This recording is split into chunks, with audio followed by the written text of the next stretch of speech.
Hello नमस्ते, मैं हूँ शालिनी और आपका स्वागत है दुनिया की सैर में। आज की सैर में मैं आपको लेके चलूंगी इस शताब्दी के पहले महाकुंभ में, जो कि हरि के द्वार हरिद्वार में मनाया जा रहा है। हरिद्वार यानी हरि का द्वार। हिंदू शास्त्र के अनुसार भारतवर्ष के 7 पुण्य स्थानों में से हरिद्वार एक है। कहा जाता है यहाँ देवी देवगण अपने पदचिन्ह छोड़ गए थे। उत्तराखंड के हरिद्वार से 3 प्रमुख दरवाजे खुलते हैं, एक बद्रीनाथ, केदारनाथ और ऋषिकेश। जिन 7 पुरियों में हरिद्वार का नाम शामिल है, उनमें अयोध्या और मथुरा के बाद तीसरा नाम हरिद्वार का ही आता है। इसके बाद अन्य नगरों में काशी, कांची, अवंतिका, द्वारिकापुरी आते हैं।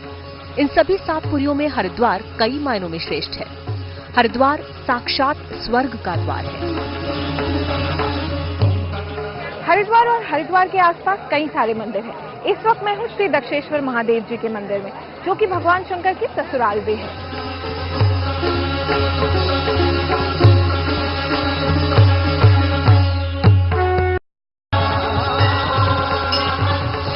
कुंभ के दौरान सिर्फ गंगा स्नान से ही नहीं, इन मंदिरों के दर्शन करने से भी आपको पुण्य की प्राप्ति होती है। ओम नमः शिवाय। इस वक्त मैं हूँ हरिद्वार की नीलधारा पर। इसके आसपास बने हैं संतों और श्रद्धालुओं के कैंप। समुद्र मंथन के समय जब हलाहल विष निकला, तब देवताओं और राक्षसों में हाहाकार मच गया और देवताओं की प्रार्थना पर भगवान शिव ने इस विष को पी लिया। उस विष के असर से वो बेचैन हो उठे। उस बेचैनी को दूर करने के लिए भगवान शंकर इस धारा में आकर लेट गए। विष के कारण ये पूरी की पूरी धारा नीली पड़ गई। तभी से गंगा की इस धारा का नाम नील धारा पड़ गया।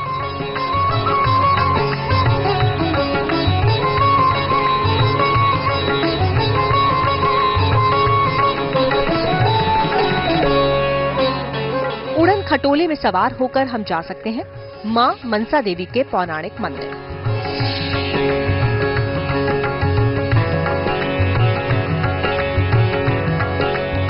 एकांत में प्राकृतिक सौंदर्य के बीच बना है बिल्केश्वर का प्राचीन मंदिर, जहां भगवान शिव के मंत्रोच्चारण की ध्वनि एक अद्भुत शांत वातावरण का एहसास दिलाती है।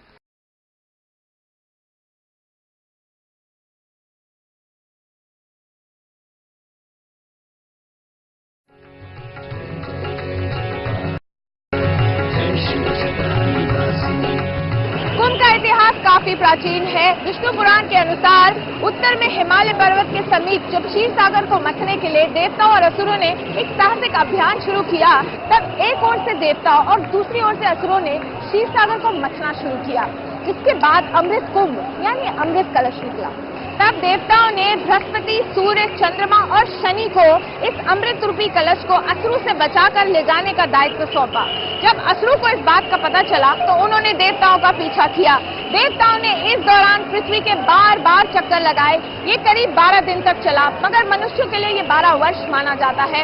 ये अमृत रूपी कलश 4 जगहों पे छलका, नासिक, उज्जैन, प्रयाग और यहाँ हरिद्वार में, जिसके कारण इन जगहों में 12 वर्ष में 4 बारी कुंभ मेले का आयोजन किया जाता है। हरिद्वार का सीधा संबंध धर्म क्रिया की एक ऐसी विधि से है जिसके द्वारा विश्वास पैदा है कि आज भी अलौकिक शक्तियों का अस्तित्व विद्यमान है।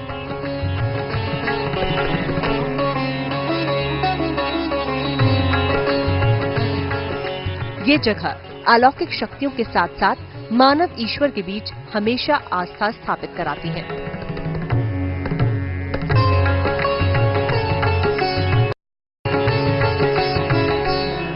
कुंभ का ये मेला दुनिया का सबसे बड़ा धार्मिक जमावड़ा माना जाता है और कुंभ का ये पर्व हिंदुओं के लिए एक धार्मिक आस्था का पर्व है।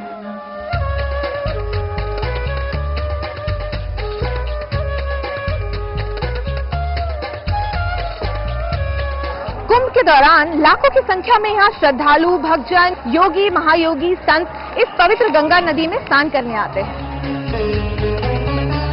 कुंभ मेले का सबसे हरिद्वार महाकुंभ के इस सफर में मैंने श्रद्धा, भक्ति और आस्था का वो रूप देखा है जो दुनिया में आपको किसी भी धार्मिक उत्सव में देखने को नहीं मिलेगा। यहाँ रात होने के बावजूद श्रद्धालु पतित पावन मां गंगा में डुबकी लगाने आते रहते हैं। भारतीय सांस्कृतिक विरासत का दूसरा नाम है कुंभ। इस विशाल धार्मिक आयोजन पर देश दुनिया के असंख्य श्रद्धालु, भक्त, संत, महात्मा, धर्म गुरु आदि शामिल होने आते हैं। बम बम भोला, बम बम भोला।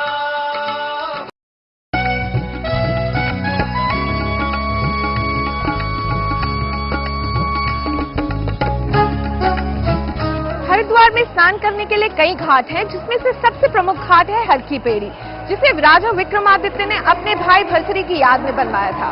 इस पुण्य घाट को ब्रह्मकुंड के नाम से भी जाना जाता है। और इसी ब्रह्मकुंड के घाट पर हर शाम होती है गंगा।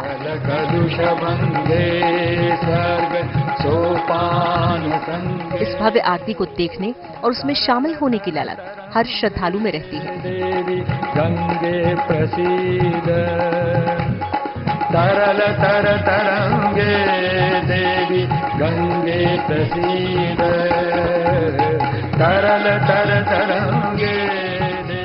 हर की पेड़ी के अलावा आप यहाँ स्नान कर सकते हैं अस्थि प्रवाह घाट पे, सुभाष घाट पे या गऊ घाट पे।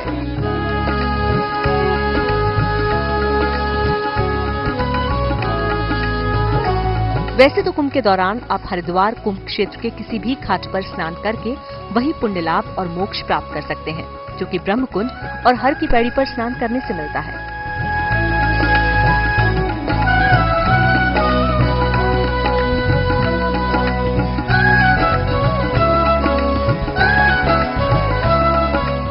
रात के समय कुंभ क्षेत्र के मंडपों और घाट पर पूजा पाठ, रामलीला और भक्ति संगीत के द्वारा श्रद्धालुओं को भक्ति भाव में मंत्र मुग्ध होने का एक और रूप देखा जा सकता है।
शिव शंभो भजे, भोलेनाथ शिव शंभो भजे, काशीनाथ शिव शंभो भजे, भोलेनाथ शिव शंभो भजे। प्रमुख 3 शाही स्नान हो चुका है। उसमें 12 फरवरी, 15 मार्च, 30 मार्च, अब 14 अप्रैल का स्नान चौथा शाही स्नान है। आपको हम बताते चलें कि पहले 3 ही शाही स्नान होता था, लेकिन संयोग से भगवान का देन है कि इस मतलब 4 चौथा शाही स्नान होने जा रहा है। ये पहले प्रकृति में ये पहला काम है, ये इतिहास रचा गया है। और एक बात और आपको बता दें कि जो 500 साल पहले सन्यासियों बैरागियों में अलग अलग स्थिति बन गई थी, आपस में लड़ाई हुई थी, बवाल हुआ था, लोग अलग अलग चले गए थे, वह 500 साल के बाद पुनः स्थापित किया गया है। 13 अखाड़े और वह सब स्नान में सम्मिलित हुए। जैसे 12 फरवरी केवल सन्यासी करते थे, उसमें हम लोग शामिल हुए, और 30 मार्च में वो हम लोग करते थे, वो लोग शामिल हुए। ये तो बहुत बड़ा एक मानवता का प्रतीक का काम हुआ है।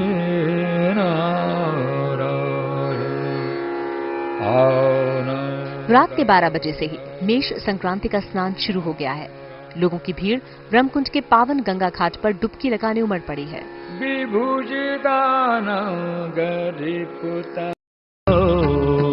मां गंगा में डुबकी लगा के ऊंच नीच और भेदभाव यहीं खत्म हो जाता है। कुंभ के सुअवसर पर जात पात के भेदभाव को मिटाकर श्रद्धालु एकजुट होकर कुंभ के प्रसाद रूपी अमृत को पाने के लिए यहाँ आते हैं। यहाँ हर वर्ग के लोग, अमीर गरीब, छोटा बड़ा, संत महंत, नेता अभिनेता सभी एक साथ पवित्र गंगा में डुबकी लगाकर दुनिया को एकता का संदेश देते हैं। वो रूप देखा है जो दुनिया में आपको किसी भी धार्मिक उत्सव में देखने को नहीं मिलेगा। अगले हफ्ते मैं आपको सैर कराऊंगी एक नए डेस्टिनेशन की। तब तक के लिए कीप सेलिब्रेटिंग लाइफ। अमल करो तू गंगा मम गान अमल करो तू